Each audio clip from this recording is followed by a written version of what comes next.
Evangelism 101, a course for beginners that want to know about the gospel message and how to share it in an effective way and in a powerful way. A lot of people try to do evangelism. They try to do evangelism, and they always say, oh, it doesn't work. And we've been talking in the last videos about the different keys that open up the power of God to be effective in evangelism. We talked about the power of doing our Mina business, of being out there, being obedient, putting into practice what we're learning. That opens up the power of God. We talk about the key that opens up the power of God, which is, I am not ashamed of the gospel. So when you share the gospel is loaded with power. Every one of the 4 columns is loaded with the power. If you haven't seen these videos, they're all in the description below. And then we talked in the last video about the power of prayer. Such a large subject, but honestly, God wants to answer your prayers. He wants to spend time with you, and He wants all men to be saved. So obviously He's going to be helping you in this business. So get a hold of the power of prayer. And lastly, before we go down to a couple more practical things so that you can put your evangelism to practice, let's talk about the power of the Holy Spirit. Oh my, we could not do evangelism if it wasn't for the Holy Spirit. So let's take a look at our key verse.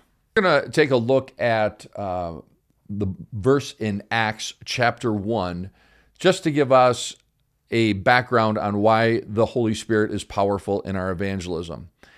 Acts chapter 1 says, and while staying with them, Jesus, He ordered them not to depart from Jerusalem, but to wait for the promise of the Father. So first of all, I want you to know that the Holy Spirit is a promise from the Father, which He said, you heard from me, for John baptized with water, but you will be baptized with the Holy Spirit not many days from now. So this is right before Pentecost.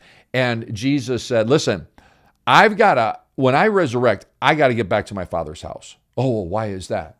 Well, when I get back to the Father's house, I'm going to ask Him to send the Holy Spirit so that you can be baptized with the Holy Spirit and be equipped for the work of doing business with Amina, so that you could go out and share the gospel with every creature, so that you can disciple all nations. So you're going to need power for that.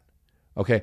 So then he goes on and says in verse 6, so when they come together, they asked Him, well, Lord, are you going to restore the kingdom at this time to Israel? He goes, listen, it's not for you to know the times or seasons that the Father's fixed by His own authority. Now, verse 8 says, but you, now listen to me, disciples. Now listen to me, evangelizers. Listen to me, those of you that are taking this Evangelism 101 course. You will receive power, key number 4. You will receive power when? When the Holy Spirit has come upon you. Why? And you will be my witnesses. You see, that's the purpose of the equipping and the baptism of the Holy Spirit, the infilling of the Holy Spirit, is to equip you so that you can be a witness. Okay, there's lots of benefits of being filled with the Holy Spirit, but the main purpose that He was poured out upon the disciples in the first century was so that they could be equipped to get the gospel out, so that they could be witnesses. And the sower went out to sow. Let's do it with power. The fishermen went out to fish. Let's do it with power. We go out to be witnesses. What's a witness? Something that you've seen and experienced, and you'd be able to recount it. Well, let's do that with power. And you're going to need the Holy Spirit to do it. I'm saying that evangelism is simple because it's not rocket science. It's got a message, and we share it, right? People that receive it, we disciple them and say, follow me as I follow Christ. I mean, it's not complicated, but it's a supernatural work. And you're going to need the supernatural power of the Holy Spirit to do that. Now, I see the Holy Spirit has many, many, many functions, but the 2 principal functions that we can start off with is when you repent and turn to Christ, the Holy Spirit comes in and He gives you a new heart. He gives you a new spirit. That's the Holy Spirit. Old things pass away, everything becomes. He gives you the desire to evangelize, and He gives you the desire to pray, and He gives you the desire to walk in holiness. What's that? That's the new birth. That's the new man. That's created by the power of the Holy Spirit. So you get the inner working of the Holy Spirit changing you from the inside out. Sanctification, becoming more and more like God throughout all your life. The work of the Holy Spirit, no doubt. But then, he says, once you've been transformed on the inside and you have this desire, he says, go out and do business with the mina and preach the gospel to every creature. And the disciples are like, let's do it. You gave me the mina. Now I've got the message. He said, wait. Hold your horses. In other words, he's saying, slow down just a bit. Yes, thank you for being eager to obey. But before you go, you need to be equipped. Yeah, but you gave us a gospel message. Yes, you've got the gospel message. Yeah, but we're praying. Yes, great. Keep praying. We're ready to obey. Yes, I'm glad you're ready to obey. But you need to be immersed with the power of the Holy Spirit if we're going to get this job done. And being filled with the Holy Spirit is going to be essential for your work as someone that shares the gospel. So he saves you, he regenerates you, he gives you a new heart, he gives you the new birth, he gives the inner work, and then he equips you with the infilling or the baptism of the Holy Spirit by clothing you with power. Oh man, I want those clothes. I want the new heart and I want the clothes. You know what, Holy Spirit? Whatever you have for me, I want it because you're going to make me more effective. And as you have that inner working and outer working of the Holy Spirit working in your life, he's going to guide you. He's going to guide you into all truth. And you know that when you share the gospel, the Holy Spirit will be present and he'll be convicting of sin, righteousness, and judgment. You know what? The disciples, after they were saved, after they were baptized with the Holy Spirit on the day of Pentecost, they spoke in new tongues and prophesied, and Peter stood up and was a changed man. Remember Peter?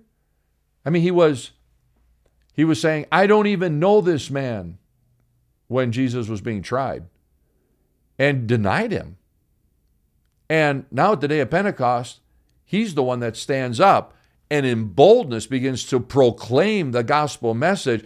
People are cut to the heart. What must I do to be saved? What happened to Peter? Well, he was filled with power. He was filled with power. Man, you need filled with power. And so even after they were saved and filled with the Spirit, sometime later they were all praying because there was persecution. And it said that the Holy Spirit filled the house where they were praying. The Holy Spirit filled the house where they were praying. And it shook, like physically shook, like earthquake shook. And it says, and they were filled with the Holy Spirit. And they went out and spoke the word of God with boldness. So, don't you want that? Some people say, well, I'm timid and I'm introvert. And that's okay. But if you've got the Holy Spirit, you can be filled with boldness. And you don't have to stand out on park benches to preach, but you can talk to people one-on-one. You can disciple people.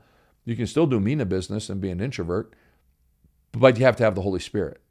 You have to have the Holy Spirit, and you have to have that manifestation in your life. The Holy Spirit's going to produce all sorts of good fruits in your life, all the fruits of the Spirit, the love, joy, peace, kindness, patience, temperance. All these things are produced by the Holy Spirit so that when you're talking to somebody, they get the fruit of the Spirit. They're not getting you with some memorized lines. They're getting the fruit of the Spirit. They're going to eat from that tree. And they're going to taste and see that the Lord is good because your life is an epistle, because you're following the Lord. The Holy Spirit's worked all that beauty in your life, and you're going to be sharing with the heart of the Father. You're not going to be condemning. You're not going to be judging. You're not going to, I got this and you don't. No, you're going to have the heart of the Father, a heart of compassion. Why? It's the fruit of the Spirit. And God will be able to be using you in the gifts of the Spirit. You can have words of wisdom, words of knowledge, fresh revelation of the Bible coming alive to you. Lay your hands upon the sick. Even God uses some people that way of laying hands on the sick and they'll recover, and casting out of devils. And we've seen all that stuff in our ministry here in Spain. And, God calls different people to different things, but the gifts of the Spirit are powerful for the church today. He's going to give you the words to say, and he's going to give you revelation and light on the gospel. So are you filled with the Spirit? I'll tell you, it is the fourth and final key that I want to talk about about the power that's available to you so that you can be effective in sharing the gospel with people. Even though this is Evangelism 101, I got to tell you this, that it may be Evangelism 101, but even for a micro course and a beginner course, you cannot do it without these 4 keys. So get a hold of your business of, hey, yes, I'm going to be obedient and go out and share the gospel. Get a hold of the gospel message and learn it and learn how to share it well. Be a person of prayer, because God will use you when you pray, and be filled with the Holy Spirit. And I'm going to pray for you that God would help you to be effective in sharing the gospel. And in our next couple of videos, we're going to be talking about some very practical ways that you can share the gospel with people. But first of all, Father, in the name of Jesus, we want to be obedient. We want to be motivated. We want to understand the gospel and how to share it. We want to be people of prayer, and we want to be filled with the Holy Spirit. So do that for me. Do that for everybody watching. Help us to become effective in the name of Jesus. Amen. Amen. Well, folks, in the comments below, I want you to anticipate what we're going to do in our next video. And we're going to be talking about testimonies and how you can share your testimony in just 2 minutes. It's going to be a quick video, but it's going to be super effective, and you can share that with anybody. So in the comment below, tell me one thing that Jesus saved you from, and now that your life is different. What has Jesus saved you from that has now made your life different? See you in the next video.